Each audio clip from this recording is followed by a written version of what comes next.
Alright guys, Fulu coming to you with another video. This video, I don't want to use this video as a means of like trying to preach or trying to be one of these Hotep guys or try to be one of these self-proclaimed spiritual gurus or something like that. This is not the intention of the video. The intention of the video is actually to derive life lessons from the spiritual guru that I follow. You know what I mean? I've said it in previous videos, but since my dad was part of a brotherhood and it got passed down to me, so I was initiated into the same brotherhood. And so these brotherhoods have a couple of principles that we follow and that you have to follow to a T, and that the good will come out of them if you do follow them to the T, right?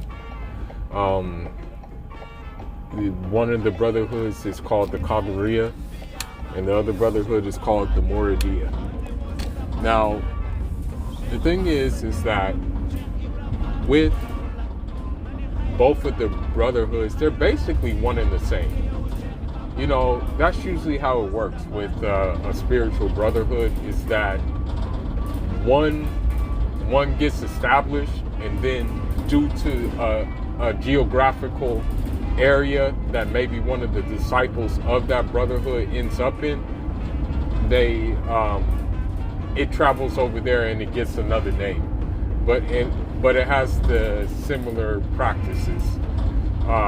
For example, you have Ahmed Tijani, and pretty much Ahmed Tijani, Rahmatullah alayh, he was more or less initiated into previous brotherhoods, and then he decided that he was gonna have his own modified one that is still in line with one of the brotherhoods he took, which was the Qawwatiyya. You know what I mean? And so Serigne Touba, or we call them in my tongue, we call them Chernal Touba, or we call him Sadie Ba, but he's better known to the world as Ahmed Bamba.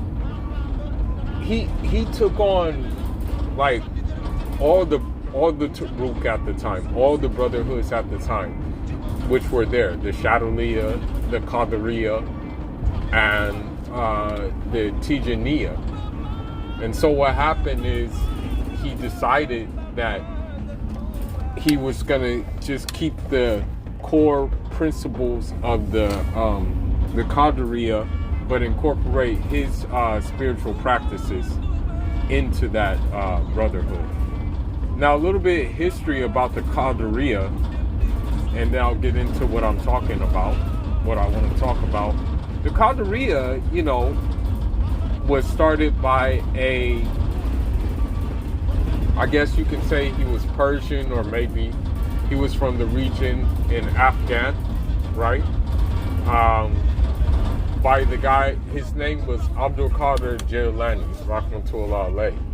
Now, of course, Hoteps, they will, of course, come for me, say, oh, you're practicing a pale Arab religion, but granted, the guy who formed this brotherhood was a black-skinned Persian, right?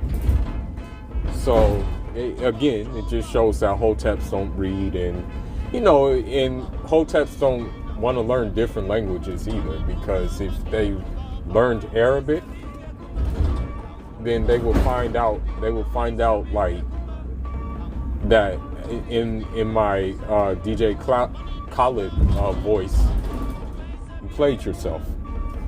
That's how it will really be. Now,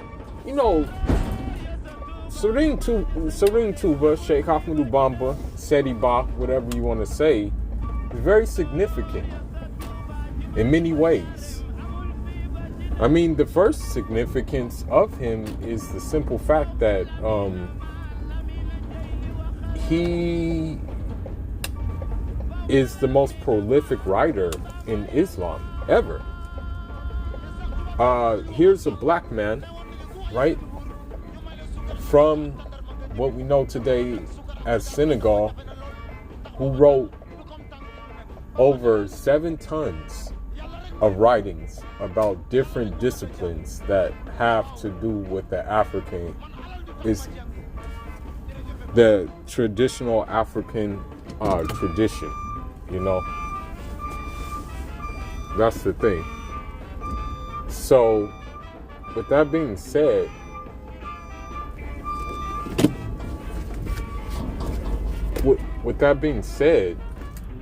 the more significant thing, the most significance about it is that he did it in exile. He did it while he was in exile, and that's what I want to get to right now. Okay?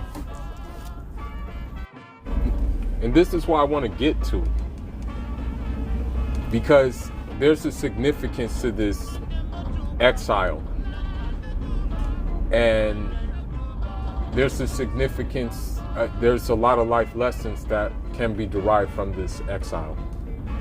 Now, the thing is about Sadie Ba is that he was a gifted child. When he was born, he was a very gifted child.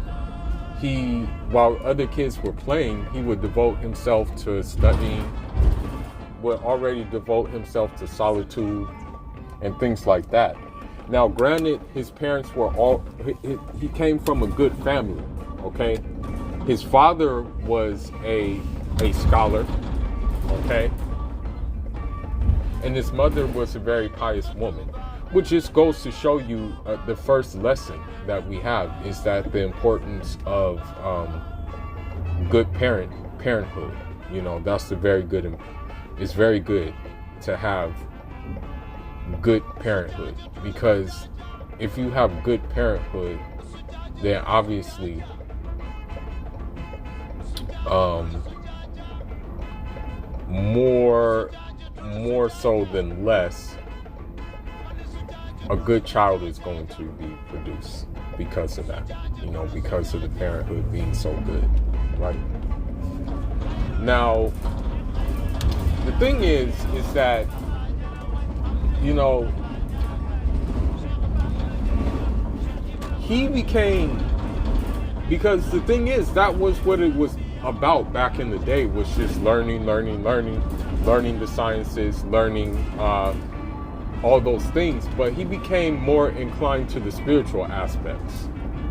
You know what I mean? Like he was more so wanting to get into that instead, the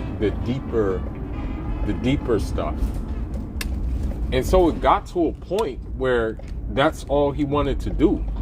Now, he became so learned that, you know, he just decided, I'm not going to teach just the book knowledge. I'm going to teach the other knowledge.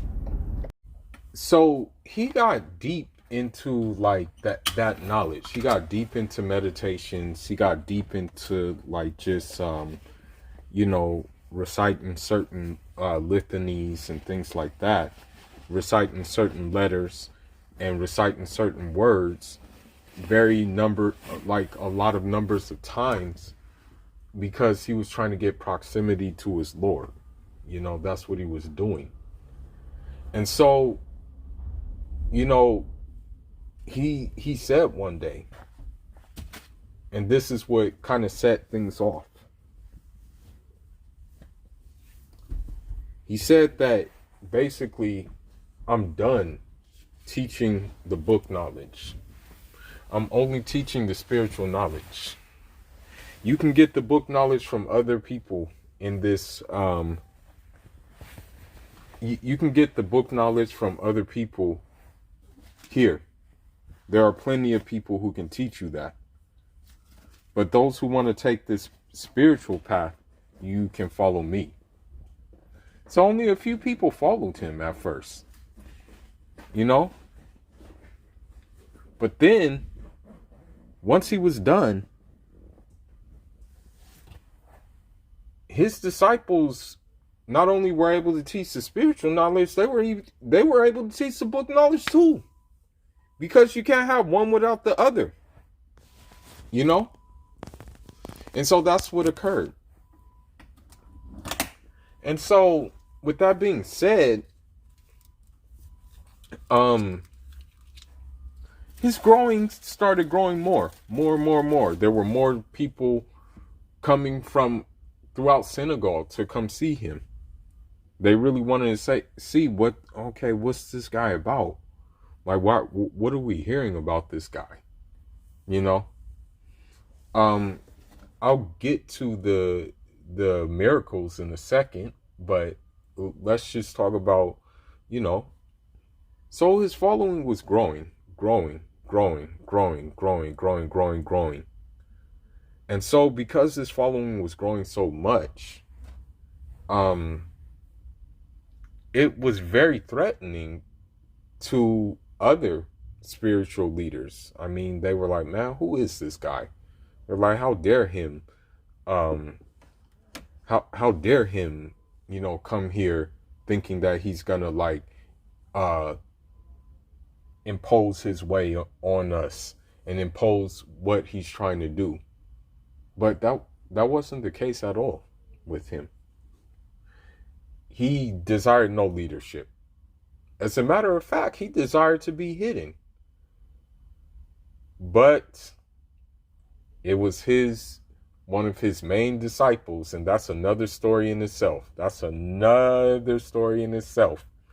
And if I talk about him, I may lose my damn mind, okay? I may lose my mind. But one of his disciples said, yeah, you got to show yourself, man. It's time for people to see you. I'm just going to say this disciple's name one time, because I know if I say it like more than one time, I'm going to lose my mind. But that disciple, who goes by the name of Shaky Before, made people aware of Sadie Ba's abilities. So with all the growing, all the people becoming more interested, of course there was jealousy that was going to pop in. So unfortunately, other Marabou decided to collaborate and spread vicious things about him wanting to start war with the French, which were the colonizers at this time, and many people tried to fight the French. Many people of the land tried to fight the French, but unfortunately they were imposing their way on it due to superior weaponry. So, when this happened,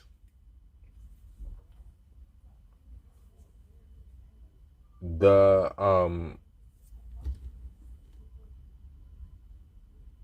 French bought into the belief. They're like, oh, well, this guy's trying to do war with us. This guy's trying to be against us and things like that. But the reality is he wasn't trying to wage physical struggle against the French. He was trying to wage spiritual struggle against the French. Because you have to understand something. The best way for people to colonize you, or people to subdue you, is you control their culture. And the crazy thing is like someone said this in a book too, that the easiest way to control someone's economy is control their culture. So these were just things that were happening at that time. Now, because of the French, they said, we got to get rid of this guy. So we're going to kick him out of here. We're going to kick him into exile. And so that's exactly what they did. Okay? That's exactly what they did. So they decided that on this day that they were going to send him to Gabon. Now, at that time, Gabon was not a good place. Gabon had lots of evil spirits. It was they sent him into a swampy place where people would disappear, that all the opposing people, all the people who opposed the French were sent there for the most part, and they would perish, you know. So when that happened, the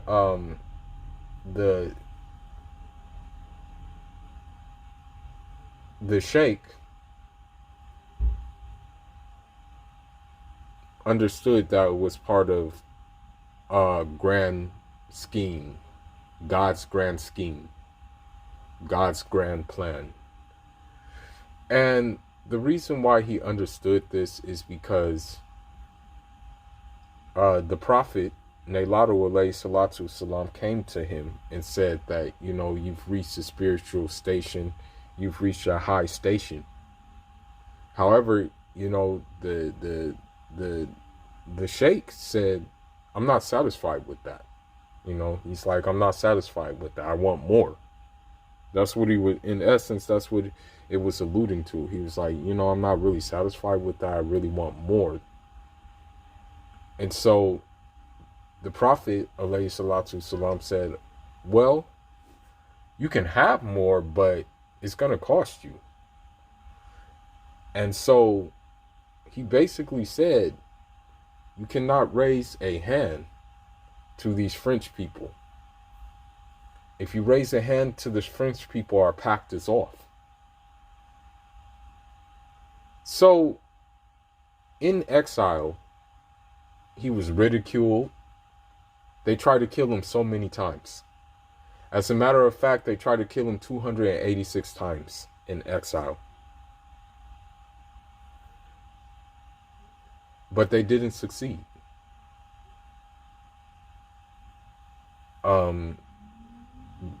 And now we can get into a little bit of the miracles of it. So, one of the miracles was that, you know, they tried to kill him. They tried to put him to a wall and execute him by firing squad. The bullets just went through him, and he was okay.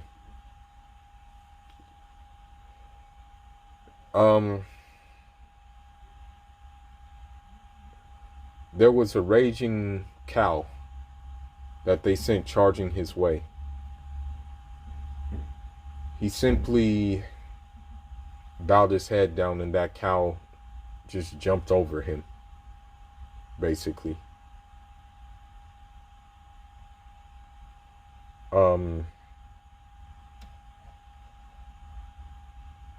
They tried to drop him from a plane.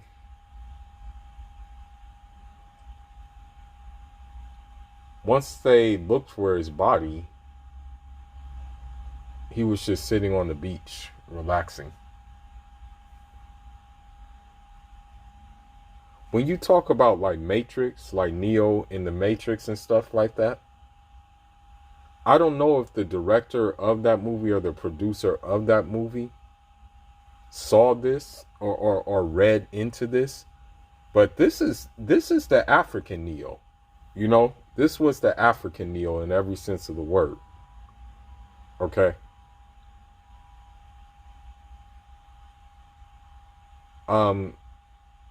You guys may not believe me, but I actually read the books in the libraries of his city to confirm that, okay, yes, this did happen. And mind you, most of these testimonies are coming from the French. So a testimony from an enemy actually holds more weight than a testimony from like a friend. there were times where there was one time where I think there was a Frenchman, and you know, the sheikh could move so fast and be in more than one place at one time that he was able to he was able to like confuse people. And so what happened was one of the French soldiers realized that, you know, one time he was at one place, right? One of the French soldiers was at one place, and then that French soldier went to another place, and, you know, Serigne Touba was at that place. The French soldier killed himself because he couldn't believe what happened.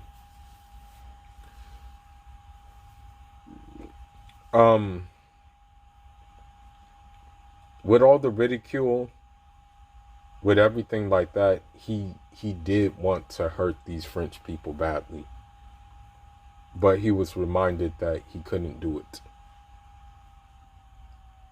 Now, granted, he did another exile in Mauritania.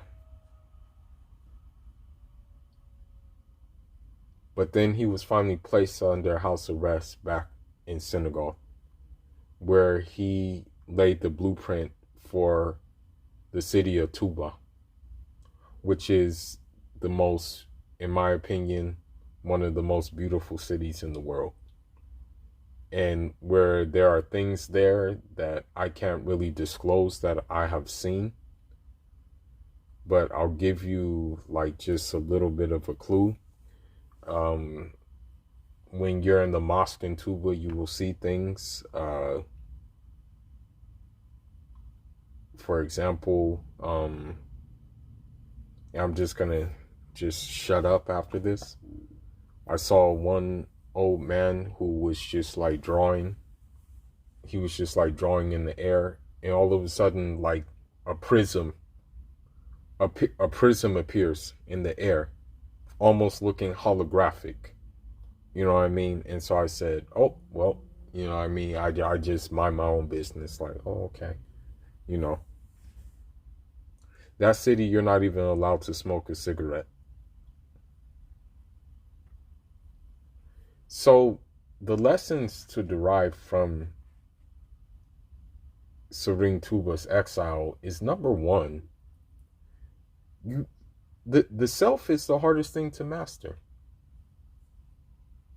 Because when you really think about it, we let people bother us. We let people get on our nerves.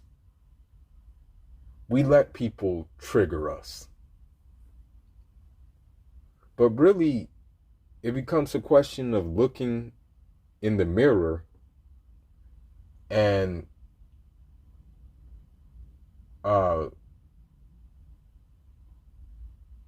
examining and asking those questions. Am I going to let this person do this? Am I going to let this person get into my head? Am I going to let this person like get on my nerves? Now, granted, there are some things, some boundaries that cannot be crossed, and you do got to check people. I'm not saying be a pacifist, you know, I'm not saying being docile. I'm saying that choose your battles accordingly, but try to be very, very much at war with your lower egos, which he emphasized the most. You know, he says this is going to be the greatest struggle that you'll have, will be that of your lower egos. And that was definitely a big struggle with him, being in exile, away from his people, by himself, right? The second thing to take from him is patience. Now, granted, he wasn't just like waiting around like not doing anything. He was writing, praying, being visited by different saints, sometimes in awakened states, sometimes in dream states. So, with this being said, it would be nice to have everything we want right now. In fact, it would be a very good thing. But patience, I guess you can say, surpasses even things we want. Because when you're living, and this goes back to the basically the whatchamacallit I do, the commentaries I do on the wicked witches of the West. You have to be patient being here, not to succumb to simping, not to succumb to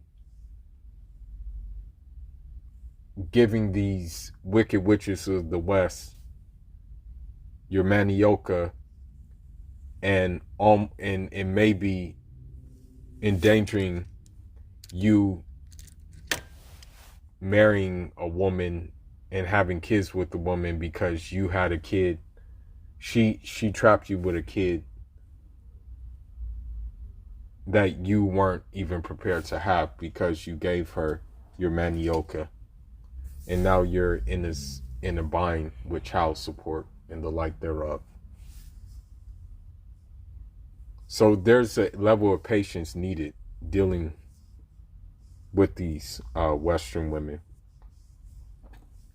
And when you look at it,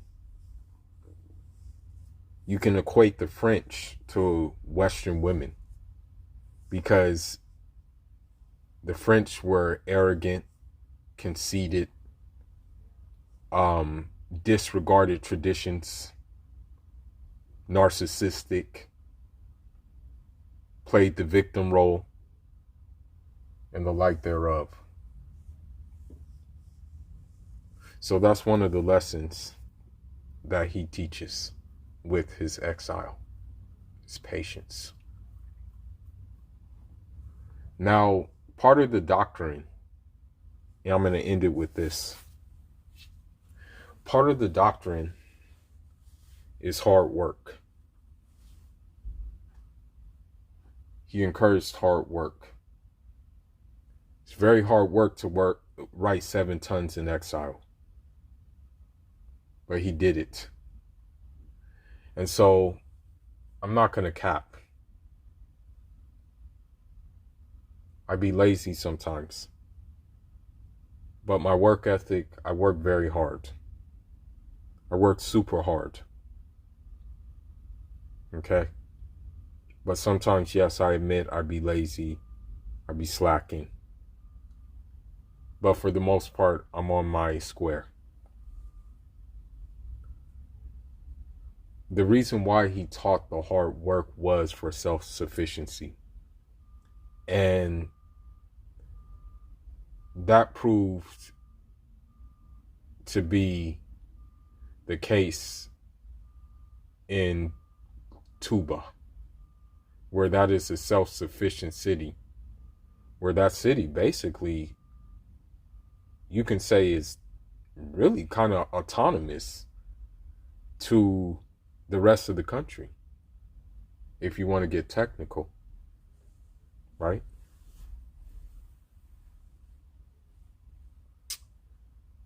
I'm throwing a final note, and I'm going to end this video, because I can talk about Serigne Touba. Honestly, it would take a lifetime. It'll take like maybe a couple of lifetimes to talk about Serigne Touba. But as a closing note, he taught the significance of how important it is to stack. Now, I think the French gave him a stipend, right? He buried that stipend in Gabon. Now, fast forward today, the place where he buried that stipend at in Gabon, I believe is where the treasury of the country is. A bank and a treasury, if I'm not mistaken. So, with that being said, Serigne Touba, he has, I didn't realize I had such a good thing, because it's like when you're little, you don't even, sometimes you don't care about that stuff, although your parents try to tell you about it and try to get you to get into it. But then you realize as you get older, you have a good thing. His writings have significant powers, there are certain writings that have stopped a lot of things from happening and have made things happen as well. It's happened many times in regards to me in my life. You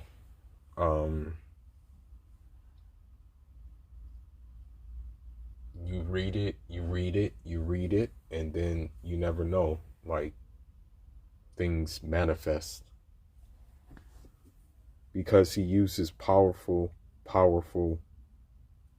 words and powerful letters, and the way he puts the words in the letters, they have certain secrets that many people cannot comprehend. But with that being said, man, that's all I got, man. Happy Magal to all my fellow Maurids out there. And I'm out. Njaro, man.